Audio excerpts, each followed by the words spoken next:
नमस्कार, आप देख रहे हैं देवभूमि में हूं आपके साथ कीर्ति बिंदल। देहरादून से पहली बड़ी खबर आपको बता दें, मुख्यमंत्री पुष्कर सिंह धामी का आज विशेष कार्यक्रम है और महिलाओं की खेल में सहभागिता सेमिनार में शामिल होंगे मुख्यमंत्री।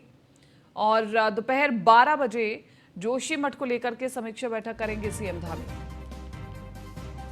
तो इस वक्त की बड़ी खबर हम आपको बता रहे हैं। मुख्यमंत्री योगी आदित्यनाथ का आज क्या कार्यक्रम रहने वाला है वो हम आपको बता रहे हैं। और मुख्यमंत्री पुष्कर सिंह धामी का आज कार्यक्रम है, महिलाओं की खेल में सहभागिता सेमिनार में शामिल होंगे सीएम धामी। सुदीप जैन बने हुए ज्यादा जानकारी के साथ, विशेष संवाददाता फोन लाइन पर। सुदीप, क्या जानकारी है, आज मुख्यमंत्री पुष्कर धामी के कौन कौन से महत्वपूर्ण कार्यक्रम हैं? देखिए, मुख्यमंत्री सर्वप्रथम तो अपने कैंप कार्यालय, जिसे आवास भी कहते हैं सीएम का, वहां करीब 11 बजे तक रहेंगे। वहां भी कुछ लोगों से मुलाकात करेंगे। 11 बजे वो परेड मैदान स्थित जो बहुउद्देशीय क्रीड़ा हॉल है वहां पर आएंगे और महिलाओं की खेल में क्या सहभागिता हो, इस विषय पर एक बड़ा सेमिनार है, इसमें मुख्यमंत्री प्रतिभाग करेंगे। देखिए, खेलों को लेकर मुख्यमंत्री पुष्कर सिंह धामी के नेतृत्व में कई बड़े फैसले हुए हैं। इनाम राशि में इजाफा हुआ है। पुलिस में आरक्षण, जो पुलिस में, माफ कीजिएगा, खेलों में जीत कर आने पर जो कोटे के तहत नौकरी मिलती थी, जिसे स्पोर्ट्स कोटा कहते हैं, वो खोला गया है। और इसके अलावा भी कई अन्य बड़े फैसले हुए हैं। 12 बजे मुख्यमंत्री पहुंच जाएंगे सचिवालय के, और सचिवालय में सरकारी कामकाज निपटाने के साथ ही वो अफसरों के साथ जोशीमठ आपदा व राहत बचाव कार्यों में वर्तमान परिस्थितियों की चर्चा भी करेंगे। मुख्यमंत्री जोशीमठ आपदा में प्रतिदिन अफसरों के साथ चर्चा वार्ता कर रहे हैं, समीक्षा बैठकें कर रहे हैं, क्योंकि राज्य सरकार को केंद्र को अपना प्लान भेजना है और भविष्य में चारधाम यात्रा को लेकर भी एक ठोस प्लान तैयार करना है। ठीक है, शुक्रिया तमाम इस जानकारी के लिए। मुख्यमंत्री पुष्कर सिंह धामी ने प्रदेश में शासकीय कार्य प्रणाली के साथ ही विभिन्न स्तरों पर होने वाले भ्रष्टाचार और गलत कार्यों पर प्रभावी नियंत्रण के निर्देश दिए हैं। मुख्यमंत्री ने कहा कि देवभूमि उत्तराखंड भ्रष्टाचार एवं अपराध मुक्त हो, ये हम सबका नैतिक दायित्व भी है। उन्होंने कहा कि आम जनता की समस्याओं के त्वरित समाधान एवं योजनाओं के प्रभावी क्रियान्वयन में सरलीकरण, समाधान, निस्तारण और संतुष्टि के मूल मंत्र को हमें आत्मसात करना होगा। यह हमारे कार्य व्यवहार का हिस्सा बनेगा तो भ्रष्टाचार पर नियंत्रण की राह भी प्रशस्त होगी। भ्रष्टाचार पर कहा गया कि प्रभावी नियंत्रण के लिए टोल फ्री नंबर है 1064। इस पर आम जनता के हित में और अधिक इस नंबर को उपयोगी बनाया जाना चाहिए। उन्होंने भ्रष्टाचार को जड़ से मिटाने में जनप्रतिनिधियों, प्रबुद्धजनों एवं आम नागरिकों को भी सहयोग बनाए जाने पर बल दिया है। लोग चाहते हैं कि इस पर कोई भी समझौता नहीं है, किसी प्रकार का भी जो है, कहीं पर भी भ्रष्टाचार, किसी प्रकार का अन्य प्रकार की जो गड़बड़ें हैं वो कहीं नहीं होनी चाहिए। और इसके लिए हमारे मुख्य सचिव ने सभी को पत्र लिखा है और इसके लिए अंदरूनी रूप से भी सारे हमारे जो आला अधिकारी हैं वो मिलकर ऐसी कार्य योजना बनाएंगे कि धीरे धीरे ये कार्य संस्कृति के रूप में आगे बढ़ेगा। और कहीं पर भी इस प्रकार की घटनाओं की अगर बात आती है तो स्वतः ही एक सिस्टम काम करेगा और स्वतः ही सारी चीज़ें।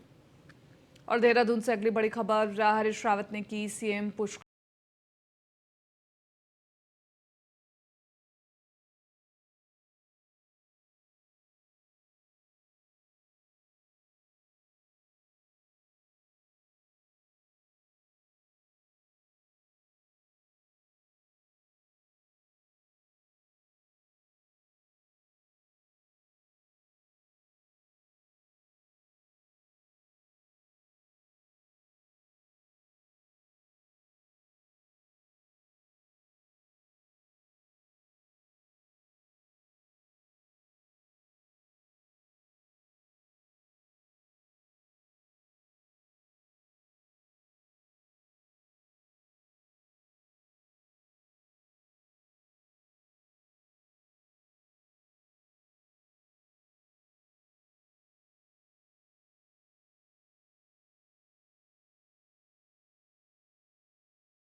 जनता की जान माल की रक्षा करना, उनको यथासंभव जो सहयोग हो सकता है उस सहयोग के दृष्टिकोण से सभी लोगों को सुरक्षित स्थान देना, ये प्राथमिकता में रहा है। इसके साथ साथ धीरे धीरे लोगों के मन से भय समाप्त हो रहा है। उत्तराखंड के अंदर क्योंकि धार्मिक क्षेत्र है, खासतौर पर साहसिक पर्यटन का वो क्षेत्र है, अब धीरे धीरे उस स्थान पर हम लोग विंटर्स गेम को कर रहे हैं।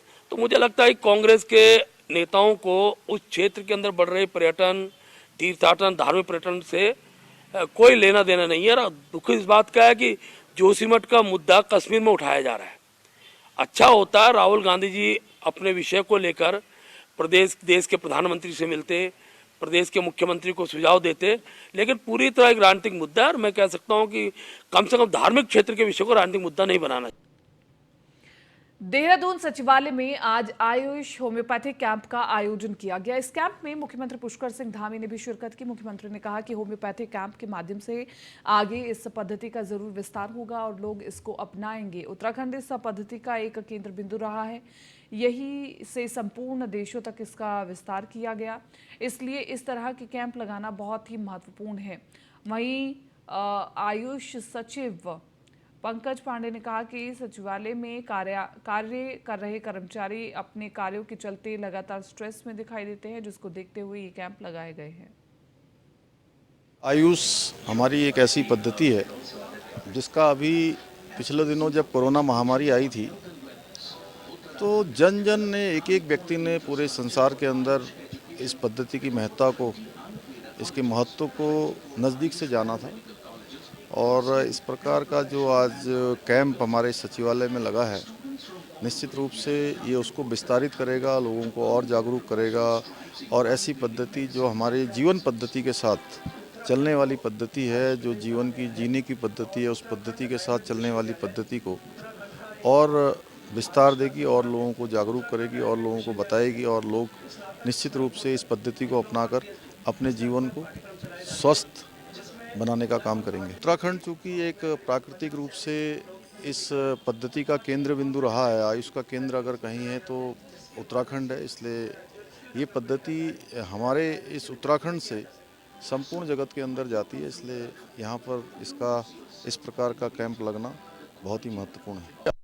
सचिवालय जो है शासन की सर्वोच्च संस्था है, तो उनके जो कार्मिक हैं वो ऑलरेडी बहुत ज़्यादा स्ट्रेस्ड होते हैं और तमाम तरीके की जो नॉन कम्युनिकेबल डिजीज़ हैं, जैसे डायबिटीज़ है, हाइपरटेंशन है, और स्ट्रेस काफ़ी सारा रहता है यहाँ के कर्मचारियों पे। तो हम लोगों ने आयुष विभाग की तरफ से आयुर्वेद, होम्योपैथ, मर्म चिकित्सा, पंचकर्मा, इन सब की जो बेसिक सर्विसेज हैं वो यहाँ पे हम लोग उपलब्ध करा रहे हैं। और ये 15 दिन का कैंप चलेगा। यहाँ पे सचिवालय के जो कार्मिक हैं उनके परिवारजनों का भी इसमें स्वागत है और उनको भी हम लोग रिक्वेस्ट कर रहे हैं कि वो लोग भी। प्रधानमंत्री के कार्यक्रम परीक्षा पे चर्चा के अंतर्गत राजकीय बालिका इंटर कॉलेज कालाढूंगी में स्कूली बच्चों को प्रोत्साहित करने के उद्देश्य से ब्लॉक स्तरीय पेंटिंग प्रतियोगिता का आयोजन किया गया, जिसमें मुख्य अतिथि के रूप में कालाढूंगी विधायक बंशीधर भगत ने हिस्सा लिया। पेंटिंग प्रतियोगिता जीतने वालों का विधायक भगत ने पुरस्कार देकर के सम्मानित भी किया।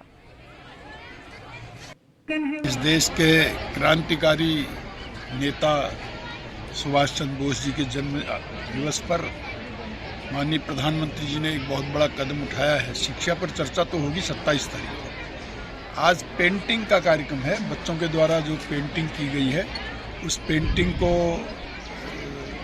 पुरस्कृत किया गया है। बहुत से बच्चों ने उसमें हिस्सा लिया है।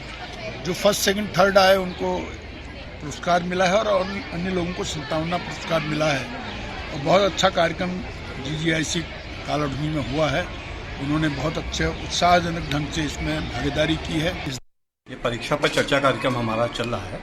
27 जनवरी को माननीय प्रधानमंत्री जी द्वारा सभी बच्चों से उक्त कार्यक्रम के संदर्भ में संबोधित किया जाना है। उसके प्रचार प्रसार के लिए बच्चों में अवेयरनेस के लिए आज एक पेंटिंग प्रतियोगिता का आयोजन करवाया गया है जो GGIC कालाढूंगी में हुआ है। इसमें हमारे 7 स्कूलों के बच्चों ने प्रतिभाग किया है और ताकि बच्चों के बीच में परीक्षा पर चर्चा जो होने वाली है उसके लिए जागृति। राज्य सरकार अपने बजट सत्र की भी तैयारियों में जुट गई है। साल 2023 व 24 के लिए आने वाले बजट से पूर्व राज्य सरकार विधायकों के साथ बैठकें भी करेगी। आमजन का बजट आमजन के मुताबिक हो, राज्य सरकार की योजनाओं का उन्हें लाभ हो, ये प्रयास राज्य सरकार करेगी।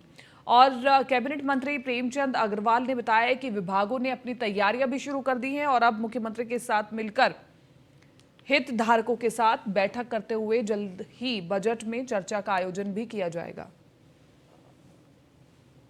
बजट का काम तेजी से चल रहा है। सभी विभागों से उनकी आवश्यकता अनुसार मांगे जा रहे हैं प्रस्ताव और लगभग काफ़ी विभागों के प्रस्ताव आ भी चुके हैं और बहुत जल्द मैं अपने बजट अधिकारियों के साथ, अन्य हमारे अधिकारियों के साथ मैं बैठने वाला हूं।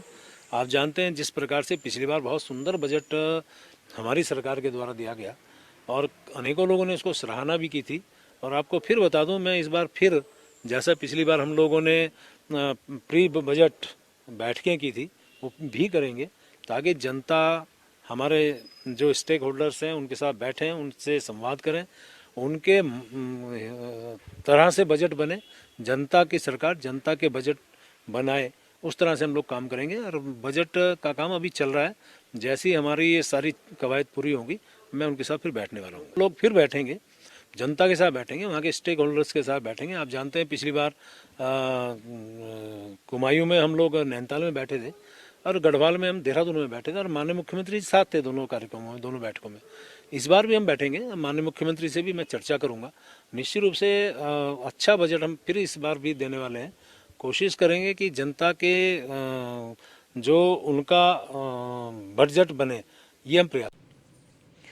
देहरादून में 11 फरवरी को राष्ट्रीय लोक अदालत का आयोजन किया जाएगा, जिसमें फौजीदारी, मोटर दुर्घटना, वैवाहिक समस्या, श्रम भूमि, दीवानी मुकदमे जैसे मामले सुने जाएंगे।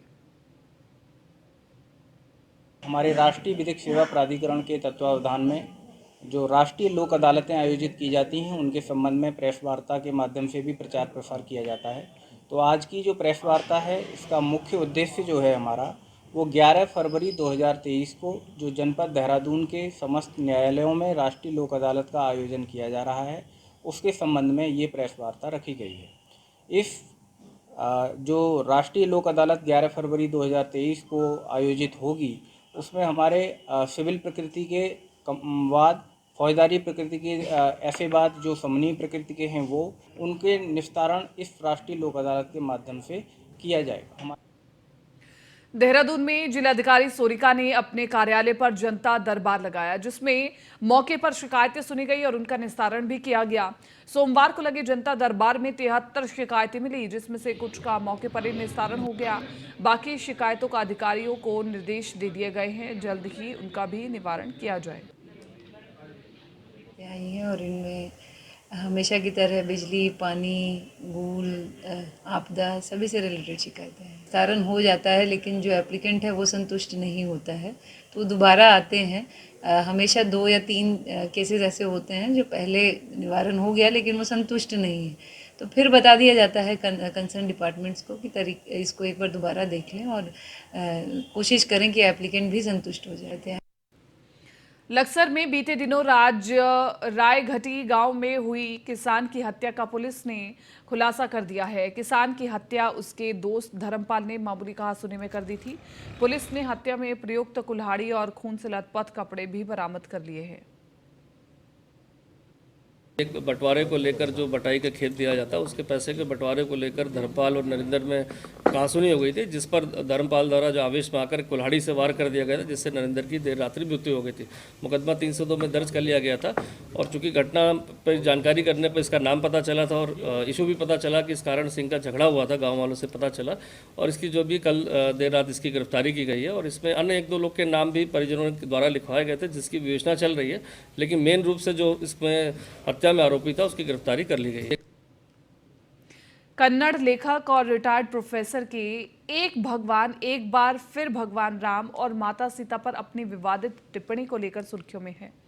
विवादास्पद लेखक ने दावा किया है कि उत्तर रामायण के अनुसार भगवान राम हर दोपहर सीता के साथ शराब का सेवन करते थे।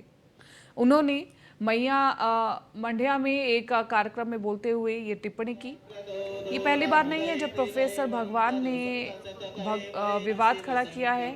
वही उनके इस बयान से साधु संतों में जबरदस्त गुस्सा है। संतों का कहना है कि जिन्हें हमारी सनातन परंपरा और संस्कृति का ज्ञान नहीं है, वो इस तरह के बयान देते हैं, उनको गिरफ्तार कर लेना चाहिए। या बिहार का शिक्षा मंत्री हो, ये महाशय जो भी महाशय हैं जिन्होंने राम और सीता के लिए वाल्मीकि रामायण में ऐसा वर्णन किया है या सुना है, मुझे ऐसा लगता है कि इन लोगों को सही तरीके से आध्यात्मिक ग्रंथों को पढ़ करके साधु संतों के साथ, जो विद्वान संत हैं, जो भजनानंदी साधु हैं, इनके पास आकर के इन्हें कुछ सीखना चाहिए। भारत से, भारत की अस्मिता से और भारत की प्रभुता से कभी मजाक न करो। देश की जनता कभी बर्दाश्त नहीं करेगी, देश के सनातनी कभी आपको स्वीकार नहीं करेंगे और आए दिन आपको अपमान सहन करना पड़ेगा।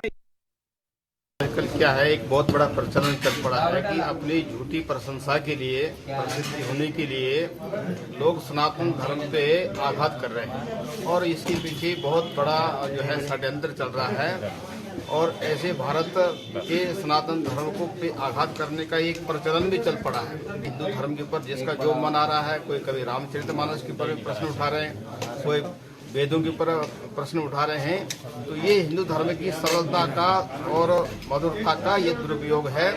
इस पर हिंदू समाज को संगठित होना चाहिए और भारत सरकार को इसका संज्ञान लेना चाहिए। झूठ बोल रहे हैं, कोई प्रमाण नहीं है, हो ही नहीं सकता। वो तो बोल रहे थे बहुत लोग कि वो राम सेतु नहीं है, तो क्या करेंगे आप? ऐसे तो बोलते लोग बकबक करते रहते हैं, वो थोड़ा नाम छप जाता है न अखबारों में, थोड़ा सा टीवी चैनल पे आ जाता है। पुरानी पेंशन बहाली को लेकर हरिद्वार के हजारों शिक्षक कर्मचारियों ने प्रदर्शन कर राज्य और केंद्र सरकार से एनपीएस को समाप्त करने की मांग की है। साथ ही सरकार का पुतला भी दहन किया है और चेतावनी दी है कि अगर 2024 से पहले उनकी मांग को पूरा नहीं किया गया तो वो वोट उसी पार्टी को देंगे जो कर्मचारियों की बात करेगा। मैं चाहती हूं कि हमारी पुरानी पेंशन वापस आए, सरकार जाग जाए, वरना इलेक्शन के समय जब 2024 में इलेक्शन होंगे तो जो हमारे हित की बात करेगा वही हमारी सरकार बनेगी। 1 अक्टूबर 2005 को उत्तराखंड सरकार ने पुरानी पेंशन को बंद कर दिया था और एनपीएस को लागू कर दिया गया था, जबरदस्ती थोप दिया गया था।